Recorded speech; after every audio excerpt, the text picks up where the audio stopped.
नई टिहरी जल संस्थान के अधिशासी अभियंता सतीश चंद्र नौटियाल ने कहा है कि पानी के कनेक्शन धारकों को उनके अनुरोध पर 1 महीने का समय दिया गया है। यदि शासन से छूट के लिए कोई लिखित आदेश नहीं आता तो फिर उनसे वसूली भी की जाएगी। उन्होंने कहा कि अगर शासन से स्पष्ट निर्देश नहीं होते हैं तो फिर व्यावसायिक पानी के कनेक्शन के हिसाब से धनराशि जमा करवानी होगी। का टारगेट है 8.5 करोड़ के आसपास है, 847 लाख के आसपास जो है हमारे वसूली का लक्ष्य है और हमें भी अपने लक्ष्य से बहुत पीछे हैं और वसूली ना होने की वजह से जो हमारे कर्मचारी हैं उनको वेतन देने में जो है हमको कठिनाई हो रही है। तो मैं आपके माध्यम से भी अनुरोध करूंगा सभी से कि वो जो है अपने अवशेष जल मूल्य को जमा करके जो है विभाग को सहयोग प्रदान करें। टिहरी जिले के भिलंगना क्षेत्र में इन दिनों गुलदार की दहशत बनी हुई है। शाम होते ही लोग घरों में कैद हो जाते हैं। गुलदार ने 30 मार्च को एक महिला पर भी हमला कर दिया था, जिससे महिला गंभीर रूप से घायल हो गई थी। वहीं क्षेत्र में फिर से गुलदार देखे जाने पर लोग अब डर के साए में जीने को मजबूर हैं। वन विभाग के द्वारा टीम बनाकर क्षेत्र में गश्त की जा रही है और लोगों से भी अंधेरे में घरों से बाहर न निकलने को भी कहा जा रहा है। निर्देश के बारे में ये कहना है कि हमारे प्रमुख वन संरक्षक महोदय से मुख्य वन संरक्षक जो हायर ऑफिसर्स की तरफ से काफ़ी निर्देश जारी किए गए हैं कि हर क्रूज स्टेशन को एक्टिवेट किया जाए, वायरलेस सिस्टम को सही किया जाए, प्रिवेंटिव मेजर्स में जैसे हमारा फायर कंट्रोल रूम है उसको एक्टिवेट किया जाए, फायर लाइन है उसको साफ़ कर दिया जाए, वृक्षारोपण के चारों तरफ साफ़ कर लें, क्रूज स्टेशन बना लें, जितने ऑपरेटर्स हैं आग बुझाने के वो सारे क्रूज स्टेशन में पहुंचा दिया जाए। तो जो प्रिवेंटिव मेजर्स है आग लगने की। शुक्रवार को महिला cricketer Sneha Rana Dehradun press club पहुंची, जहां उनको सम्मानित किया गया। देहरादून मालसी गांव की रहने वाली स्नेहा राणा ने कहा कि पर्वतीय क्षेत्र में बेटियों को कड़ी मेहनत करने की जरूरत है। हाल ही में पाकिस्तान के खिलाफ वर्ल्ड कप के मैच में उन्होंने शानदार 50 रन बनाए थे। स्नेहा रेलवे की टीम का भी प्रतिनिधित्व करती हैं। इस दौरान उनके कोच नरेंद्र शाह ने कहा कि स्नेहा एक विलक्षण प्रतिभा की धनी है, जो कि हर वक्त खेल में कुछ न कुछ नया सीखती हैं। मैंने वर्ल्ड कप में मेरा फर्स्ट वर्ल्ड कप था और मुझे सारे मैचेस खेलने की अपॉर्चुनिटी दी गई है, तो मैं उनको भी सबको अपने कैप्टन और कोचेस को भी थैंक यू बोलना चाहती हूँ। कप था, जो चीज़ मैंने सोची थी वो मेरी पूरी हुई और काफ़ी कुछ चीज़ें सीखने को मिली। पौड़ी के जवाहर नवोदय विद्यालय खैरसैंण में परीक्षा पर चर्चा कार्यक्रम को सुना गया। इस दौरान छात्रों के साथ साथ अध्यापक और कई लोग भी मौजूद रहे। परीक्षा पे चर्चा कार्यक्रम के लिए सीधे प्रसारण की भी व्यवस्था की गई थी। धनंजय भंडारी, मैं जवाहर नवोदय विद्यालय पौड़ी गढ़वाल खैरसैंण का में पढ़ता हूँ, कक्षा 11वीं का छात्र हूँ।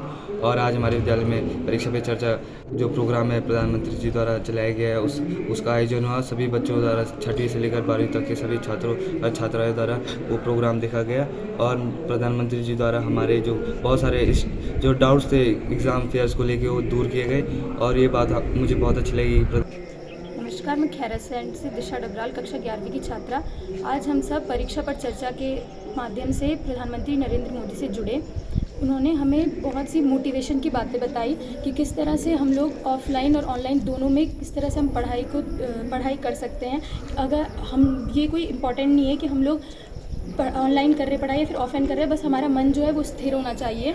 हमारे पेरेंट्स को भी उन्होंने बहुत सारे इंस्ट्रक्शंस दिए कि हमें अपना जो वो स्ट्रेस है, अगर उन लोगों की कुछ आशाएं हैं बच्चों के लिए तो वो हमें बच्चों पर थोपनी नहीं चाहिए। उन्हें बच्चों को समझाना चाहिए, किस तरह से बच्चों को मोटिवेट करना चाहिए। और उन्होंने बताया कि हमें किस तरह से बच्चों को छोटी छोटी चीज़ें जो है पॉइंट्स बनाकर पढ़ना चाहिए और किस तरह से।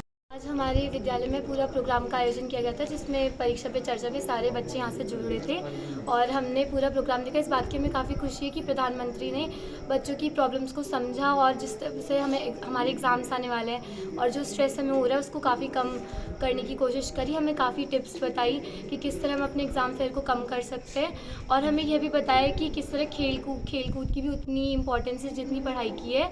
और उन्होंने हमारे पेरेंट्स को भी काफ़ी टिप्स दी कि वो अपने बच्चों पर बोझ ना डालें और उनकी प्रॉब्लम्स को समझें। प्रधानमंत्री जी के इस कार्यक्रम को देखा है, कुछ समझा है, तो मेरा आपसे अनुरोध है कि आप जो कार्य करने जा रहे हैं, जिस कार्य में आप इस समय जुड़े हुए हैं, आप उसके प्रति अपने को कंसंट्रेट करें, अपना दिमाग जो है उस तरफ लगाएं। आपने पढ़ा होगा, आपने अभी संबोधन में सुना होगा कि परीक्षा जो है हमारे जीवन का एक अभूतपूर्व अंग है और उससे हम बहुत कुछ सीखते हैं। आज आदरणीय जो प्रधानमंत्री जी हैं हमारे, उनके द्वारा जो बच्चों को स्ट्रेस फ्री एग्ज़ाम के लिए एक कार्यक्रम संचालित किया है उन्होंने। तो उसी के संदर्भ में मैं आज जवाहर विद्यालय खैरसैन पौड़ी में आया हूँ कि बच्चों को माननीय प्रधानमंत्री जी का जो संदेश है कि हमको जो भी एग्ज़ाम करना है या परीक्षा पे जो भी चर्चा करनी है उसके लिए स्ट्रेस फ्री होके हम काम करें। कभी भी किसी भी एग्ज़ाम के लिए कोई भी स्ट्रेस नहीं लेना चाहिए। जीवन में उतार चढ़ाव होते रहते हैं। मैंने बस यही संदेश बच्चों को भी दिया। जैसा कि इसका हम तैयारी कर रहे थे 3-4 दिन पहले से जो है, और क्योंकि मैं इस ज़िले का नोडल अधिकारी भी हूँ तो इसके प्रचार प्रसार के लिए हम जो है काफ़ी प्रयास किया है, सभी स्कूलों को भी जोड़ने का प्रयास किया। और उसके अलावा हमने एसडीएम साहब को भी बुलाया था बच्चों को मोटिवेशन के लिए। और जहाँ तक प्रधानमंत्री ने जो संदेश दिया है उसमें ये नेचुरल है, क्योंकि पेरेंट्स का भी जो है बच्चों पे थोड़ा सा ओवर एक्सपेक्टेशन होती है, टीचर्स भी कोशिश करते हैं कि बच्चे ज़्यादा सफल बने, तो उसमें कभी कभी क्या है बच्चों पे स्ट्रेस पड़ता है। तो क्योंकि बच्चे लगातार एग्ज़ाम देते रहते हैं, तो जैसा प्रधानमंत्री साहब ने बताया कि इस एग्ज़ाम को भी उसी तरह के एग्ज़ाम के तरह लेना चाहिए जैसा लोकल एग्ज़ाम आप लेते रहते हैं, और उसको आदत में एक सम्मिलित कर लेना चाहिए, तो उससे स्ट्रेस जो है नहीं होगा। और बच्चे अगर उसको एक नॉर्मल एग्ज़ाम की तरह लेंगे तो बहुत अच्छे मार्क्स जो है ला सकते हैं वो जीवन में। उधम सिंह नगर के कुंडा थाने की पुलिस ने एक बार फिर से बड़ी मात्रा में प्रतिवेदन नशीले इंजेक्शनों के साथ 2 युवकों को गिरफ्तार किया है। पूर्व में भी कुंडा थाना पुलिस ने बड़ी मात्रा में नशे के खिलाफ धरपकड़ की थी। ये 2 लड़के जो कि अफरोज और अफजल परमानंदपुर के रहने वाले हैं, और ये कुछ इंजेक्शन जो नशे के इंजेक्शन हैं उनको बेच रहे हैं। तो इस सूचना पर हमारी पुलिस टीम के द्वारा, जो कुंडा चौकी प्रभारी थाना प्रभारी के द्वारा वहाँ रेड किया गया, और सूचना बिल्कुल सही मिली। इनके कब्जे से 510 नशीले इंजेक्शन, जिसमें डाइजेपाम है और प्रेनॉर्फिन है और बोप्रेमाइन, प्यूबाइन भी है, जो कि नशीले इंजेक्शन है। इनका जो है इनको मिक्स करके ये नशे करने वाले लोगों को बेचते हैं, जो लोग नशा करते हैं, और ये स्वास्थ्य के लिए बहुत ही हानिकारक है। एनडीपीएस ड्रग्स में आते हैं, शेड्यूल्ड एच ड्रग्स में नहीं है। और इसमें जो है इनके विरुद्ध एनडीपीएस एक्ट के तहत ही जो है कार्रवाई की गई है। इसमें अभियोग पंजीकृत किया गया है और इनको न्यायालय में पेश किया। ये अगर कोई इसको मेडिकल स्टोर से कोई अगर खरीदेगा तो इसमें डॉक्टर का प्रेस्क्रिप्शन होना बहुत ज़रूरी है, और वो उन्हीं के उस पर पर्चे पे जो है जारी कर सकता है कोई भी मेडिकल स्टोर, और कितनी क्वांटिटी रखेगा, और वो भी लाइसेंस होना चाहिए उनके पास। बाकी ऐसे अवैध रूप से कोई अगर ऐसे बेच रहा है तो अवैध रूप से माना जाएगा।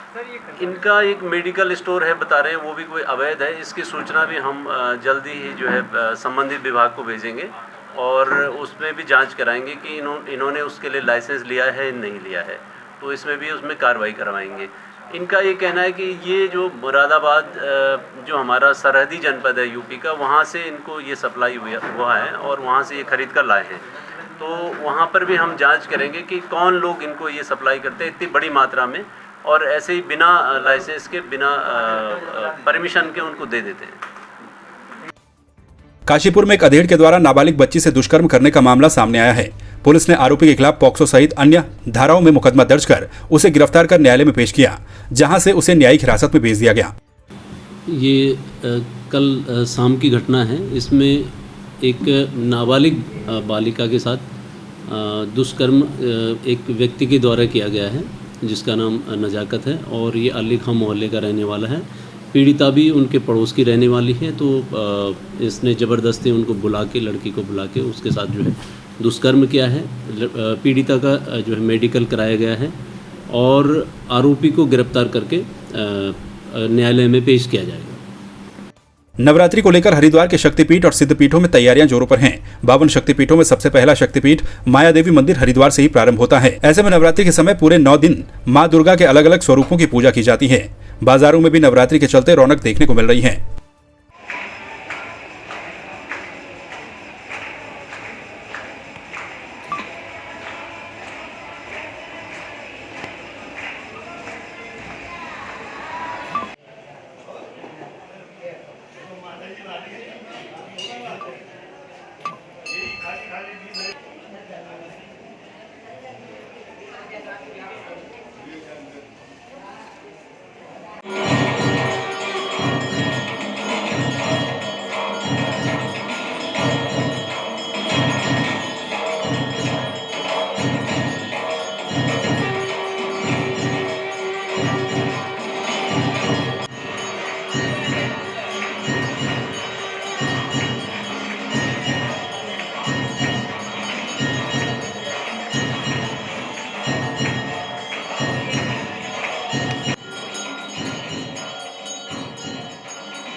शुक्रवार देर शाम को दून मेडिकल कॉलेज अस्पताल से निकाले गए सैकड़ों आउटसोर्स कर्मचारियों ने कैंडल मार्च निकालकर सरकार से सेवा विस्तार की मांग की।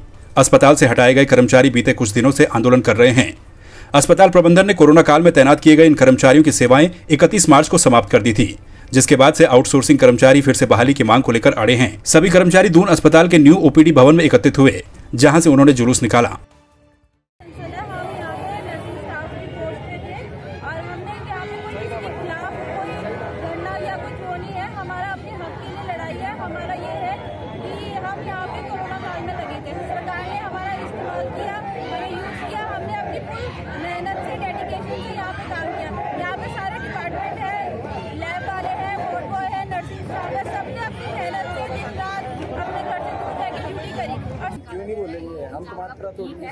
और हम सरकार को ये उजाला दिखाना चाहते हैं इस कैंडल मार्च के द्वारा। आप देखा जा सकता है कि हमारी मांगें पूरी नहीं हो रही है और कल 2 तारीख है तो कल हमें बुलाया गया है। मेरा नाम पूनम चौहान है, मैं यहाँ पर स्टाफ नर्स के बतौर कार्य कर रही हूँ और मैं यही कहना चाह रही हूँ कि ये जो हम कैंडल मार्च कर रहे हैं, धरना कर रहे हैं, ये सिर्फ हम अपनी सेवाओं को आगे बढ़ाने के लिए कर रहे हैं। हम चाहते हैं कि जैसे हम जितने समय से काम करते आ रहे हैं वैसे ही हम आगे भी काम करते रहें। जसपुर के पूर्व विधायक डॉक्टर शैलेंद्र मोहन सिंगल देहरादून से जसपुर लौट रहे थे। देर रात को लच्छेवाला टोल प्लाजा पर एक ट्रक ने गाड़ी को पीछे से टक्कर मार दी। बीजेपी नेता मुख्यमंत्री एवं कैबिनेट मंत्रियों से मुलाकात कर वापस लौट रहे थे।